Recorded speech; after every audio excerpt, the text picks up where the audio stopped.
when the results came in on on the evening of the election, and about what 9 or 10 p.m., I think it started to become very clear that Donald Trump was going to be the president-elect. Honestly, my first feeling was like it was surreal. I had a really hard time processing that this was happening. I so didn't see it coming. I really expected Hillary Clinton to win by a large margin that night. And so my feeling at first was, how did this happen? What is going on here? How did we lose all these states? How did we lose all these people? And I think initially, just because I'm such a fan of politics and studying our country's history, is I just thought, why did this happen?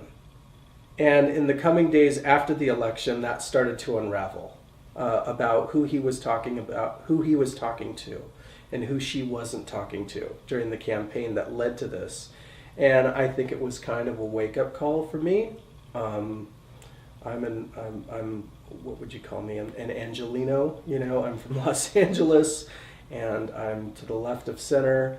And I think for a lot of us who supported Hillary Clinton or Bernie Sanders, there's a lot of things that we don't understand that are going on around the country. And I think the election of Donald Trump really forced us to wake up and realize that.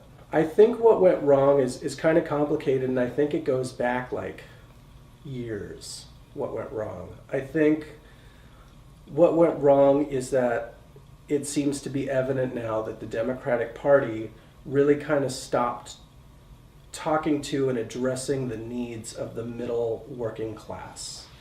And what's happened is that's kind of been substituted for focus, like taking a focus off of the economy and putting it more onto social issues.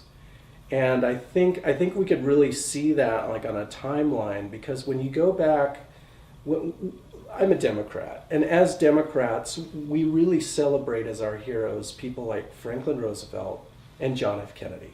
I mean, maybe just those two guys right there at the top of the food chain, in the Democratic Party. And when you look at politicians like Franklin Roosevelt and John F. Kennedy, they were fierce warriors for the middle class. And it's interesting because it was a different political terrain back then. I was just reading today that FDR was turning away Jewish refugees after World War II from coming into the U.S. And I go, there we go again. Like the Japanese internment camps weren't enough. But on the other hand, when it comes to the economy, he is a liberal like we haven't seen since then. I mean, I pray at night, I dream about that coming back, and it doesn't. So you had this guy who was right on the money on the economy. No pun intended. He was right on the money on the economy, social issues, and then what, you really see the same thing in John F. Kennedy. Under JFK in 1962, we had the strongest middle class the United States has ever seen to this date. And that was under Kennedy's presidency. He campaigned fiercely on bringing back the steel industry and putting steel workers back to work in 1960. I don't know that nowadays people realize how much that helped him get over the top, being a Northern Irish Catholic liberal and going down to these factories in places like West Virginia and Ohio and saying, I'm going to help you, I'm going to get your job back, or I'm going to get you a raise or something like that. It was really important. And Lyndon Johnson also carried that on through his War on Poverty and his Great Society programs. But then after that, you got 8 years before you go to Jimmy Carter. And you really see the party change. Jimmy Carter is not this fierce warrior for the middle class that you saw in Lyndon Johnson and John F. Kennedy.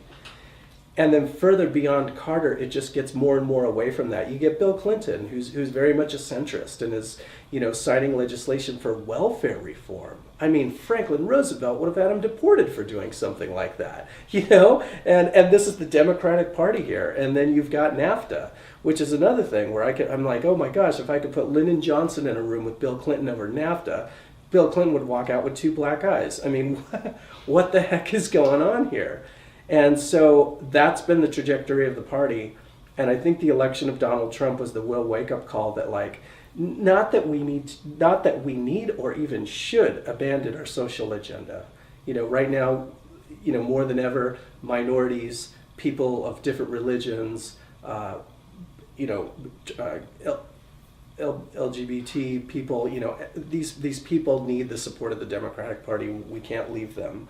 but we also need to create a focus on the middle working class if we really want to take back this country.